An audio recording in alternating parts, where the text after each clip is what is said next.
Sir, ಇದು ರಾಜ್ಯದಲ್ಲಿ ವಿಪಕ್ಷ ಇದೇನಾ ಇಲ್ವೋ ಅನ್ನೋ ಅನುಮಾನ ಶುರುವಾಗಿದೆ ಜನರಲ್ಲಿ. ಲಕ್ಷಾಂತರ ಮನೆಗಳು ಕಟ್ಟಿದ್ದಾರೆ, ಕರೆಂಟ್ಗಳು ಕೊಡ್ತಾ ಇಲ್ಲ, CC ಸಾವಿರಾರು ನಿರ್ಬಂಧನೆಗಳು ಹಾಗೂ ರಸ್ತೆ ಗುಂಡಿಗಳು ಮುಚ್ಚಿಸಲಿಕ್ಕಾಗಿಲ್ಲ. ಇಷ್ಟು ವರ್ಷಗಳಿಂದ ವಿಪಕ್ಷ ಸ್ಥಾನದಲ್ಲಿದ್ದೀರಾ. ಒಂದು ಬೀದಿಗಿಳಿದು ಅತ್ಯಂತ ಪ್ರಬಲವಾಗಿ ಯಾವುದೂ ಹೋರಾಟ ಮಾಡಿಲ್ಲ. ಇದಕ್ಕೆ ಎಲ್ಲ ಸೂಕ್ತ ಪರಿಹಾರ ಯಾವ ರೀತಿಯಲ್ಲಿ ಕೊಡಿಸ್ತೀರಾ? ಅಲ್ಲಪ್ಪ, ನೀನು 136 ಜನ ಅವ್ರನ್ನ ಎಲೆಕ್ಟ್ ಮಾಡಿಬಿಟ್ಟು ರೋಡ್ ಸರಿ ಇಲ್ಲ, ಅದು ಸರಿ ಇಲ್ಲ, ಇದು ಸರಿ ಇಲ್ಲ ಅಂತ ನಮಗೆ ಬುದ್ಧಿವಾದ. ನಮ್ದೇನಿದೆ ವಿರೋಧ ಪಕ್ಷ? ಹೋರಾಟ ಮಾಡಬೇಕು. ಹೋರಾಟ ಮಾಡಿದಿರಿ, ರಸ್ತೆಗಿಳಿದು ಹೋರಾಟ ಎಷ್ಟು ಸರಿ ಮಾಡಬೇಕು? 6 ಸರಿ ಹೋರಾಟ ಮಾಡಿದ್ದೀನಪ್ಪ. ಗುಂಡಿಯಲ್ಲಿ ಹೋಗಿ ಕೂತಿದ್ದೀನಿ, ಮೊನ್ನೆ ವಿಧಾನಸೌಧ ಮುಂದೆ ಬೋಟ್ ಬಿಟ್ಟಿದ್ದೀನಿ. ನಾವಿನ್ನೇನು ಮಾಡೋಕ್ಕೆ ಸಾಧ್ಯ? ಸರ್ ನಮಸ್ತೆ. ಇವತ್ತಿನ ಕಾಂಗ್ರೆಸ್ ಸರ್ಕಾರದಲ್ಲಿ ಪೊಲೀಸ್ ಇಲಾಖೆಗಳೆಲ್ಲ ಒಂಥರ ಕಾಂಗ್ರೆಸ್ ಕಚೇರಿಗಳಾಗ್ಬಿಟ್ಟಿದ್ದಾವೆ.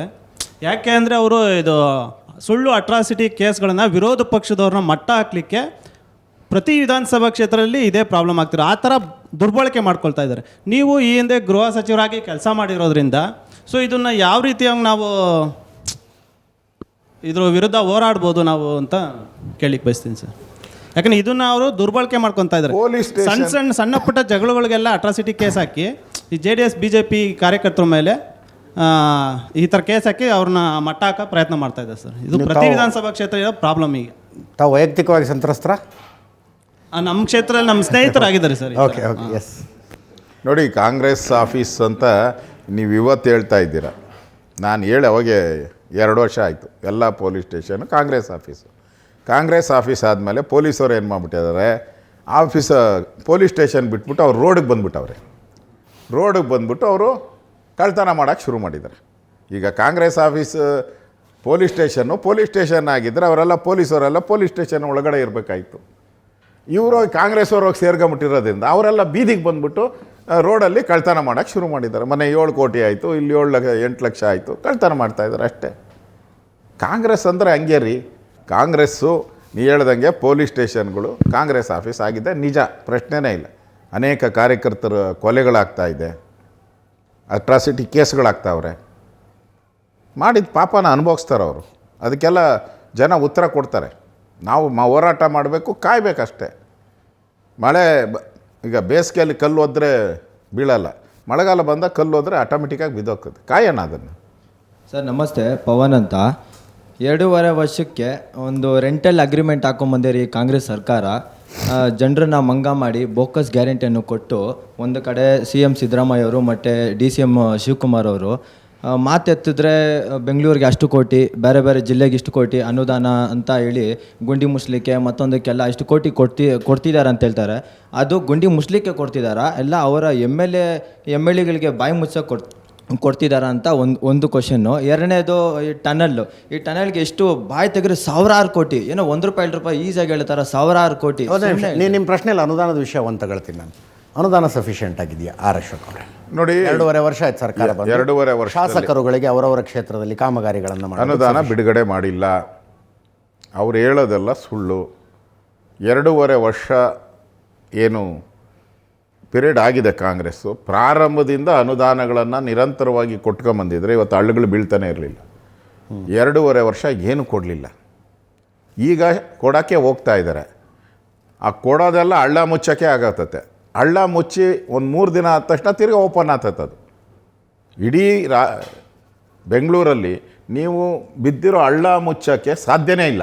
ಯಾಕಂದರೆ ಹೊಸ್ದಾಗೆಲ್ಲ ಟಾರ್ ಹಾಕ್ಬೇಕು, ಅಷ್ಟು ಹಳ್ಳಗಳು ಬಿದ್ದುಬಿಟ್ಟವೆ. ಈಗ ಮೊದಲೇನು ಹೇಳ್ತಾಯಿದ್ದರು ಮಾಧ್ಯಮದಲ್ಲಿ ಎಲ್ಲರೂ ಕೂಡ, ರಸ್ತೆಯಲ್ಲಿ ಗುಂಡಿ ಬಿದ್ದ ರಸ್ತೆಗಳು ಅಂತ ಇದ್ದರು. ಈಗ ರಸ್ತೆನೇ ಗುಂಡಿ ಆಗ್ಬಿಟ್ಟಿದೆ. ಅದರಿಂದ ಎಲ್ಲಿ ಹಾಕ್ತೀರಾ ನೀವು ಹಳ್ಳ? ಎಷ್ಟು ಮುಚ್ಚಕ್ಕೆ ಹೋಗ್ತೀರಾ? ವಿಧಾನಸೌಧ ಎಂಥವ್ರು ಓಡಾಡ್ತಾರೆ, ಚೀಫ್ ಸೆಕ್ರೆಟರಿ ಓಡಾಡ್ತಾರೆ, ಅಲ್ಲಿ ಮುಖ್ಯಮಂತ್ರಿ ಓಡಾಡ್ತಾರೆ, ಎಲ್ಲರೂ ಓಡಾಡ್ತಾರೆ. ಅಲ್ಲೇ ಬೋಟ್ ಬಿಟ್ಬಿಟ್ಟು ಬಂದಿದ್ದೀನಿ ನಾನು. ಅಲ್ಲೇ 6 ಅಡಿ ಎಲ್ಲ ಹಳ್ಳ ಬಿದ್ದಿದೆ. ಅಲ್ಲೇ ಕಣ್ಣಿಗೆ ಕಾಣಿಸಲ್ಲ ಅಂತಂದರೆ ಇವ್ರು ಕೊಡೋ ಅಂಥ ಅಭಿವೃದ್ಧಿಗೆ ಏನು ಹಣ ಎಲ್ಲಿದೆ? ಹಣ ಕೊಡೋಕ್ಕೆ ಹೇಳಿ. ಹಣ ಕೊಡೋಕ್ಕೆ ನನಗೆ ಈ ವಿಷಯ ನಾವು ಮುಖ್ಯಮಂತ್ರಿಗಳ ಹತ್ರನೂ ಕೇಳಿದ್ವಿ, ಉಪಮುಖ್ಯಮಂತ್ರಿಗಳ ಹತ್ರನೂ ಕೇಳಿದ್ವಿ. ಅವ್ರದ್ದು ಇಬ್ಬರದು ಒಂದೇ ಉತ್ತರ ಏನು ಅಂದರೆ, BJP ಸರ್ಕಾರ ಇದ್ದಾಗ ಕಾಮಗಾರಿಗಳನ್ನು ಮಂಜೂರು ಮಾಡಿದ್ರು, ದುಡ್ಡು ಬಿಡುಗಡೆ ಮಾಡಿರಲಿಲ್ಲ. 2.5 ವರ್ಷ ಆದರೂ ದುಡ್ಡೇ ಕೊಟ್ಟಿದ್ದೀವಿ ನಾವು ಅಂತ. ಅವರಿದ್ದಾಗ ಹಿಂದೆ 2013ರಿಂದ 18ವರೆಗೂ ಇದ್ದಾರಲ್ಲ, ಅವಾಗ ಯಾವ್ಯಾವ ಕಾಮಗಾರಿ ಅವರು ಕೊಟ್ಟಿದ್ರು, ಅದರ ಹಣನ ಯಾರು ಬಿಡುಗಡೆ ಮಾಡಿದ್ರು? ನಾವೇ ಬಿಡುಗಡೆ ಮಾಡಿದ್ದು. ಇದು ರೋಟೀನ್ ಪ್ರೋಸೆಸ್ ರೀ. ಯಾವುದೋ ಒಂದು ಸರ್ಕಾರ ಕಾಮಗಾರಿಗಳನ್ನು ಕೊಟ್ಟರೆ ಉಳಿದಿರೋ ಕಾಮಗಾರಿನ ಕಂಟಿನ್ಯೂ ಮಾಡಬೇಕು. ಅದು ಪ್ರೋಸೆಸ್, ಅದು government is a continue process. ಮತ್ತು ಇವ್ರು ಹೇಳ್ತಾರೆ ಬೊಮ್ಮಾಯಿಯವರಿದ್ದಾಗ 25,000 ಕೋಟಿ ಬಿಟ್ಟೋಗಿದ್ದೀರಿ ನಾವು. Surplus budget. ಸರ್ಪ್ಲಸ್, ಟ್ಯಾಕ್ಸ್ ಹಾಕಿಲ್ಲ, ಟ್ಯಾಕ್ಸ್ ಹಾಕದೆ ಸರ್ಪ್ಲಸ್ 25,000 ಕೋಟಿ ಬಿಟ್ಟೋಗಿದ್ದಾರೆ. ಆನ್ ರೆಕಾರ್ಡ್ ಹೇಳ್ತಾ ಇರೋದು ನಾನು. ನೀವು ಏನು ಮಾಡಿದ್ರಿ? ನೀವು ಇಡೀ ರಾಜ್ಯದಲ್ಲಿ ಹೈಯೆಸ್ಟ್ ಸಾಲ ಮಾಡಿರೋ ಮುಖ್ಯಮಂತ್ರಿ ಸಿದ್ದರಾಮಯ್ಯ. ಯಡಿಯೂರಪ್ಪನವ್ರು ಸೇರಿಸಿ ಹೇಳ್ತಾ ಇರೋದು ಹೈಯೆಸ್ಟ್ ಸಾಲ. ಈ ರಾಜ್ಯಕ್ಕೆ ಸಾಲ ಮಾಡಿ ಸಾಲದ ಹೊರೆಯನ್ನು ಏರಿಸಿದಂಥ ಮುಖ್ಯಮಂತ್ರಿ ಯಾರಾದರೂ ಇದ್ದರೆ ಅದು ಸಿದ್ದರಾಮಯ್ಯ, ಹೈಯೆಸ್ಟ್ ಆನ್ ರೆಕಾರ್ಡ್. ಯಾಕೆ ಸಾಲ ಮಾಡಿದೆ ನೀನು? ಆರ್ಥಿಕ ತಜ್ಞ ಅಲ್ಲಪ್ಪ ನೀನು. 52,000 ಕೋಟಿ ರಾಜ್ಯದ ಜನರ ಅಕೌಂಟ್ಗಳಿಗೆ ನೇರವಾಗಿ ಹಾಕಿದೆ ರೀ ಈ ಸರ್ಕಾರ. ಹಿಂದೆ ಯಾವತ್ತಾಗಿತ್ತು ಹೇಳಿ ಹಂಗಿದೆ? ಅವರೇನು ಹೇಳಿದರು? ಚುನಾವಣೆಗೆ ಮುಂಚೆ BJPಯವ್ರು 40% ದುಡ್ಡು ಹೊಡಿತಾ ಇದ್ರು, ಅದನ್ನೆಲ್ಲ ಸೇರಿಸ್ಬಿಟ್ರೆ ನಾವು ಬಡ್ಜೆಟ್ ಏನು ಹಣನೇ ಬೇಕಾಗಿಲ್ಲ, ಇದೇ ಅದರಲ್ಲೇ ಕೊಟ್ಬಿಡ್ತೀನಿ ಅಂದರು. ಎಲ್ಲಿ ಕೊಟ್ಟರು? ನಮ್ಮ ಬಡ್ಜೆಟಲ್ಲಿ ನಿಮಗೆ 4 ಲಕ್ಷ ಬಡ್ಜೆಟ್ ಮಾಡಿದ್ರು, ನಿಮ್ಗೆ ಉಳಿಯೋದು 80,000 ಕೋಟಿ ಅಷ್ಟೇ ಅಭಿವೃದ್ಧಿಗೆ. ನಿಮಗೆ ಅದರಲ್ಲಿ 65,000 ಹೋಗ್ಬಿಟ್ರೆ ಇನ್ನೆಲ್ಲೈತೆ ನಿಮ್ಮ ಹತ್ರ? ಕೆಲಸ ಮಾಡೋಕ್ಕೆ ದುಡ್ಡೆಲ್ಲೈತೆ ನಿಮ್ಮ ಹತ್ರ? ಹಿಂದೆ ಸರ್ಕಾರಕ್ಕೆ ಉಳಿತಾಯ್ತು 80,000 ಕೋಟಿ. ಆಯ್ತು, ನೀವು ಆಯ್ತು ಗ್ಯಾರಂಟಿ ವಿರುದ್ಧ ಒಂದು ನಿಲುವು ತೊಗೊಳ್ಳಿ, ಬೀದಿಗಿಳಿರಿ, ಗ್ಯಾರಂಟಿಗಳನ್ನು ನಿಲ್ಲಿಸಿ ಅಂತ ಹೇಳಿ. ರಾಜ್ಯದ ಅಭಿವೃದ್ಧಿ ಆಗ್ತಿಲ್ಲ, ಗ್ಯಾರಂಟಿಗಳನ್ನು ನಿಲ್ಲಿಸಿ ಅಂತ. ಅದನ್ನು ಮಾಡೋಕ್ಕಾಗೋದಿಲ್ಲ ನಿಮಗೆ. ನಾವು ಹೇಳಿದ್ದೀರಲ್ಲ, ನೀವು ಗ್ಯಾರಂಟಿನ ಸೈಂಟಿಫಿಕ್ಕಾಗಿ ಯೋಚನೆ ಮಾಡಿ ಅನೌನ್ಸ್ ಮಾಡೋಕ್ಕೆ ಮುಂಚೆ ಮಾಡಬೇಕಾಗಿತ್ತು. ನಮ್ಮದು ಹಣದ ಎಷ್ಟು ಬರುತ್ತೆ, ಎಷ್ಟು ನಾವು ಟ್ಯಾಕ್ಸ್ ಹಾಕಬೇಕು. ಇದು ನೀವೇನು ಹೇಳಿದ್ರಿ? ಬಡ್ಜೆಟ್ ನಾವು ಯಾವುದೇ ಟ್ಯಾಕ್ಸ್ ಹಾಕದೆ, ಯಾವುದೇ ತೆರಿಗೆಗಳನ್ನು ಹಾಕದೆ ನಿಮಗೆ 5 ಗ್ಯಾರಂಟಿ ಕೊಡ್ತೀನಿ ಅಂದ್ರಿ. ಈಗ ತೆರಿಗೆಗಳನ್ನು ಹಾಕಿದ್ರಿ, ಸುಲಿಗೆ ಮಾಡಿದ್ರಿ. ಅಂದರೆ ಒಂದು ಫೈನಾನ್ಷಿಯಲ್ ಶಿಸ್ತೇನಿದೆ ಅದಿಲ್ಲ, ಇವತ್ತು ಹೊರಟೋಗಿದೆ. ನಮ್ಮದು ಕೇರಳ ಥರ ಆಗ್ತಾ ಇದೆ, ನಾವು ಕೇರಳ ಥರ ಹೋಗ್ತಾ ಇದ್ದೀರಿ. ಹಣದ ಕೊರತೆ ಆಗಿ ನಾವು ಪಾಪರಾಗೋ ಸ್ಥಿತಿಗೆ ಬರ್ತಾ ಇದ್ದೀರಿ. ಅದಕ್ಕೆ ಅಂತ ನಿಮ್ಮ ಪಕ್ಷದವ್ರು ಮಹಾರಾಷ್ಟ್ರದಲ್ಲಿ ಕೊಡಲಿಲ್ವೇ, ಮಧ್ಯಪ್ರದೇಶದಲ್ಲಿ ಕೊಡಲಿಲ್ವೇ, ಬಿಹಾರದಲ್ಲಿ? ಸರ್, ಬಿಹಾರದ ಆರ್ಥಿಕ ಅವ್ರ್ಯಾರು ಪಾಪರಾಗಿಲ್ಲಲ್ಲ. ಬಿಹಾರದಲ್ಲಿ ಏನು ಭಾಳ ಚೆನ್ನಾಗಿದೆಯಾ ಎಕನಾಮಿ? ಅಲ್ಲ, 3.25 ಲಕ್ಷ ಕೋಟಿಯ ಬಜೆಟ್ಟು, ಅದರಲ್ಲಿ 10,000 ರೂಪಾಯಿನ 2.5 ಕೋಟಿ ಕುಟುಂಬದ ಹೆಣ್ಣು ಮಕ್ಕಳಿಗೆ ಹಾಕಿಬಿಟ್ರೆ ಎಲೆಕ್ಷನ್ ಗೆಲ್ಲೋದಕ್ಕೋಸ್ಕರ ನೀವು ಅದನ್ನೇ ಮಾಡ್ತಾ ಇದ್ದೀರಿ. ಇದು ಅರವಿಂದ್ ಕೇಜ್ರಿವಾಲ್ ಹಾಕಿದ ಟ್ರ್ಯಾಕು. ಅದ್ರ ಮೇಲೆ ಅವರೊಂದಷ್ಟು ಟ್ರೈನ್ ಬಿಟ್ಟರು, ಆಮೇಲೆ ಕಾಂಗ್ರೆಸ್ನವ್ರು ಬಿಟ್ಟರು, BJPಯವರು ಅದೇ ಟ್ರ್ಯಾಕ್ ಮೇಲೆ ಟ್ರೈನ್ ಬಿಡ್ತಾ ಇರೋದು. ಅಲ್ಲ, ಬಿಹಾರ್ ಯಾವ ಸ್ಟೇಟಸ್ಸಲ್ಲಿತ್ತು ಆರ್ಥಿಕ ಪರಿಸ್ಥಿತಿಯಲ್ಲಿ? ನಮ್ಮ ಪೂರ್ವಿಕರು ನಮ್ಮನ್ನು ಯಾರು ರಾಜ್ಯ ಆಳಿದ್ರು ಅವರೆಲ್ಲ ನಮ್ಮನ್ನು 2ನೇ ಸ್ಥಾನ 3ನೇ ಸ್ಥಾನದಲ್ಲಿ ಇಟ್ಬಿಟ್ಟು ಹೋದ್ರು ನಮ್ಮನ್ನು ಇಡೀ ದೇಶದಲ್ಲಿ. ನೀವು ಅದನ್ನು ಪಾತಾಳಕ್ಕೆ ತೊಗೊಂಡು ಹೋಗ್ತಾ ಇದ್ದೀರಲ್ಲ, ಅದನ್ನು ಕೇಳ್ತಾ ಇದ್ದೀರಿ. ಅಂದರೆ ನಾವು ಬಿಹಾರ್ ಜೊತೆ ಹೋಗಬೇಕು ಅಂತನಾ? ನಾವು ಬಿಹಾರ್ ಜೊತೆಯಲ್ಲಿ ಇದ್ದಿದ್ರೆ ಪರವಾಗಿಲ್ಲ.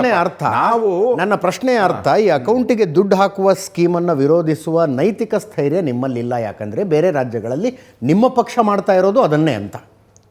ಅಲ್ಲ, ಅಲ್ಲಿನ ರಾಜ್ಯದ ಪರಿಸ್ಥಿತಿ ಮೇಲೆ ಅವ್ರು ಏನು ಮಾಡಿದ್ದಾರೆ ಅನ್ನೋದು ಆ ರಾಜ್ಯಕ್ಕೆ ಸಂಬಂಧಪಟ್ಟಿತ್ತು. ನಾವು ಹೇಳೋವಂಥದ್ದು, ನಿಮ್ಗೆ ಆ ಶಕ್ತಿ ಇದೆಯಾ? ಆ ರಾಜ್ಯಕ್ಕೆ ಆ ಶಕ್ತಿ ಇದ್ದರೆ ಮಾಡಲಿ. ನಮ್ಮ ರಾಜ್ಯಕ್ಕೆ ಆ ಶಕ್ತಿ ಇಲ್ಲಲ್ಲ. ನೀವು ಉಳಿಯೋದೇ 80,000 ಕೋಟಿ. ಅದನ್ನು ನೀವು ತೊಗೊಂಡೋಗಿ ಗ್ಯಾರಂಟಿ ಕೊಟ್ಬಿಟ್ರೆ ಅಭಿವೃದ್ಧಿ ಎಲ್ಲಿ ಮಾಡ್ತೀರಾ ನೀವು? ಸರ್, ಶಾಜಿಲ್ ಅಹಮದ್ ಅಂತ ಕಾಂಗ್ರೆಸ್ ವತಿಯಿಂದ ಬರ್ತೀನಿ. ಮಾಧ್ಯಮ ತೆಗೆದು ನೋಡ್ರೆ ಆರ್ ಅಶೋಕ್ ಹೇಳಿಕೆ ನೋಡ್ರೆ ಬರೀ ಡಿ ಕೆ ಶಿವಕುಮಾರ್ ಅಂತ ಹೇಳ್ತಿರ್ತೀರ. ಈ ಲೆಕ್ಕಾಚಾರ ನೋಡಿದ್ರೆ ನಿಮಗೂ ಎಲ್ಲೋ ನಿಮ್ಮ ಮನಸ್ಸಲ್ಲಿ ಒಂದು ಆಸೆ ಇದೆ, ಡಿ ಕೆ ಶಿವಕುಮಾರ್ CM ಆಗಬೇಕಂತ. 28ರಲ್ಲಿ ಅದೇ ಲೆವರೇಜ್ ಇಟ್ಕೊಂಡು ನೀವು ಹೈಕಮಾಂಡಲ್ಲಿ ಒಂದು CM ಕ್ಯಾಂಡಿಡೇಟ್ ಆಗಬೇಕಂತ ಹೊರಟಿದ್ದೀರಾ ಅಂತ ನನ್ನ ಅನಿಸಿಕೆ, ಪರ್ಸ್ನಲ್ ಒಪಿನಿಯನು. ಅದೇ ಥರ ಇವರು ಯಾರು ನಮ್ಮ ಕುಮಾರಸ್ವಾಮಿ ಸೈಕಲ್ ಗ್ಯಾಪಲ್ಲಿ ಇದೇ ಹಿಡ್ಕೊಂಡು ನಿಖಿಲ್ ಕುಮಾರಸ್ವಾಮಿಗೆ CM ಮಾಡೋಣ 28ರಲ್ಲಿ ಅಂತ ಹೊರಟವ್ರು ಅಂತ ನನಗೆ ಅನಿಸ್ತಿದೆ. ಇದ್ರ ಬಗ್ಗೆ ಏನಂತೀರ ನೋಡಿ. ನಾನೇ ಯೋಚನೆ ಮಾಡಿದಂಥ ರಿಸರ್ಚನ್ನು ನೀನು ಯೋಚನೆ ಮಾಡಿದ್ದೆ. ನಮಗೆ DK ಶಿವಕುಮಾರ್ ಆದರೂ ಅಷ್ಟೇ, ಸಿದ್ದರಾಮಯ್ಯ ಕಂಟಿನ್ಯೂ ಆದರೆ ನಮಗೇನು ಸಮಸ್ಯೆ ಇಲ್ಲ. ನಾನು ಆಗಲೇ ಹೇಳಿದ್ದೀನಿ, ಕಾಂಗ್ರೆಸ್ ಹೆಣ ಇದ್ದಂಗೆ, ಮುಂದೆ ಒತ್ತರೇನು ಹಿಂದೆ ಒತ್ತರೇನು ಅಂತ ನೀವು ಬರೋಕ್ಕೆ ಮುಂಚೆ ಹೇಳ್ಬಿಟ್ಟಿದ್ದೀನಿ ನಾನು. ಅದು ನಮ್ಮ ಪ್ರಶ್ನೆ ಅಲ್ಲ, ರಾಜ್ಯದ ಜನರು ಕೇಳ್ತಾ ಇದ್ದಾರೆ. ಏನಪ್ಪ ಅವತ್ತು ನಮ್ಮ ಮುಂದೆ ಬಂದು ನೀವು ಹೇಳ್ದಂಗೆ ಕೇಳ್ತೀರಿ, ನೀವು ಓಟ್ ಹಾಕಿ ನಮ್ಮನ್ನು ಗೆಲ್ಲಿಸಿ ಕಾಂಗ್ರೆಸ್ನ, ನೀವು ಹೇಳ್ದಂಗೆ ಕೇಳ್ತೀರಿ, ನಿಮಗೆ ಪ್ರಿಯವಾದಂಥ ಸರ್ಕಾರವನ್ನು ಕೊಡ್ತೀನಿ ಅಂತ ಹೇಳಿದ್ರಿ. ಇವಾಗ ಹೇಳ್ಬೇಕಲ್ಲ ಜನಕ್ಕೆ. ನನಗೆ ಹೇಳೋದು ಬೇಡ ಯಾರು ಮುಖ್ಯಮಂತ್ರಿ ಅಂತ, ಜನಕ್ಕಾದರೂ ಹೇಳ್ಬೇಕಲ್ಲ. ಹೌದಪ್ಪ ಅಗ್ರಿಮೆಂಟ್ ಆಗಿದೆ ಇದೆ ಅಂಥೇಳಿ, ಇಲ್ಲ ಅಂತೇಳಿ. ಡಿ ಕೆ ಶಿವಕುಮಾರ್ ಮುಖ್ಯಮಂತ್ರಿ ಆಗ್ತಾರೆ ಹೇಳಿ, ಸಿದ್ದರಾಮಯ್ಯ ಕಂಟಿನ್ಯೂ ಹೇಳಿ, ಯಾವುದಾನ ಒಂದು ಹೇಳ್ಬಿಡಿ. ಈ ಬೇತಾಳನ ಕತೆ ಆದಂಗೆ ಆಗ್ಬಿಟ್ಟೈತೆ. ತಗೊಂಡು ನೇಣು ಹಾಕ್ದಂಗೆ ನೇಣು ಹಾಕಿ ಬಿಟ್ಟುಬಿಟ್ಟಿದ್ದೀರ. ಕೆಳಕನ ಇಳಿಸಿ ಏನೋ ದಫನನ ಮಾಡೋಣ, ಅದನ್ನು ಎಣನ ನಾವು ಉಣಕ್ಕೂ ಬಿಡ್ತಾ ಇಲ್ಲ. ನೇತಾಡ್ತಾನೆ ಐತೆ ಬೇತಾಳ ಈ ಕಾಂಗ್ರೆಸ್ದು. ಅದು ಅಷ್ಟೇ ಜನ ಕೇಳ್ತಾ ಇರೋದು, ನಾನಲ್ಲ, ಜನ ಕೇಳ್ತಾ ಇದ್ದಾರೆ ಯಾರು ಮುಖ್ಯಮಂತ್ರಿ ಕ್ಲಾರಿಫೈ ಮಾಡಿಬಿಡಿ. 2021ರಲ್ಲಿ ಯಡಿಯೂರಪ್ಪನವ್ರು ಕೆಳಗಿಳಿಸ್ತೀವಿ ಅಂತ ನೀವು ಹೇಳಿದ್ರಾ? ಇಲ್ಲ, ಮತ್ತೆ ನಾವೇನು ಹೇಳಿಲ್ಲ. ಹಾಂ, ಯಡಿಯೂರಪ್ಪನವ್ರು ಕೆಳಗಿಳಿದ್ಬಿಟ್ರು, ಬೊಮ್ಮಾಯಿ ಅವರು ಮುಖ್ಯಮಂತ್ರಿ ಆಗ್ಬಿಟ್ರು. ಹೌದು, ಕರೆದು ಮಾತಾಡಿದ್ರು, ಹೇಳಿದ್ರು. ನಾವು ಜನಕ್ಕೆ ಹೇಳ್ಬಿಟ್ರಲ್ಲ, ನಾವು ಈ ಥರ ಯಡಿಯೂರಪ್ಪನ ಚೇಂಜ್ ಮಾಡ್ತಾ ಇದ್ದೀನಿ ಅಂತ ಹೇಳಿದ್ರಲ್ಲ. ಹಂಗೆ ಹೇಳ್ಬಿಡಿ ನೀವು. ಈಗ ಕಾಂಗ್ರೆಸ್ ಪಾರ್ಟಿಯವ್ರು ಕರೆದ್ಬಿಟ್ಟು ಹೇಳ್ಬಿಟ್ರೆ ಮುಗ್ದೋಯ್ತು. ಅವಾಗ ನಾವು ಹೇಳಿದ್ರಲ್ಲ ಯಡಿಯೂರಪ್ಪನ ಚೇಂಜ್ ಮಾಡ್ತೀರಿ ಅಂತ ಹೇಳಿದ್ದೀರಿ, ಮಾಡಿದ್ದೀರಿ. ಅಲ್ಲ, ಯಡಿಯೂರಪ್ಪನವ್ರು ಒನ್ ಫೈನ್ ಡೇ ಅನೌನ್ಸ್ ಮಾಡಿದ್ರು, ನಾನು ಈಗ ಹೋಗಿ ರಾಜಭವನಕ್ಕೆ ಹೋಗಿ ರಾಜೀನಾಮೆ ಕೊಡ್ತೀನಿ ಅಂತ.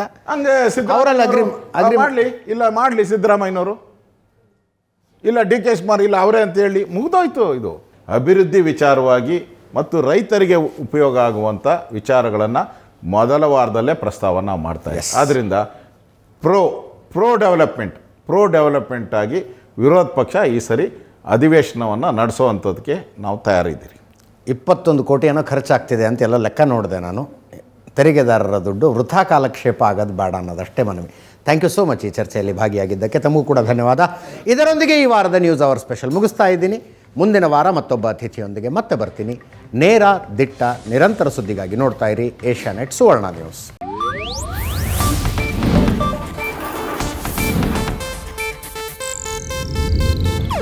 ಇದು ಏಷ್ಯಾನೆಟ್ ನ್ಯೂಸ್ ನೆಟ್ವರ್ಕ್ ಪ್ರಸ್ತುತಿ.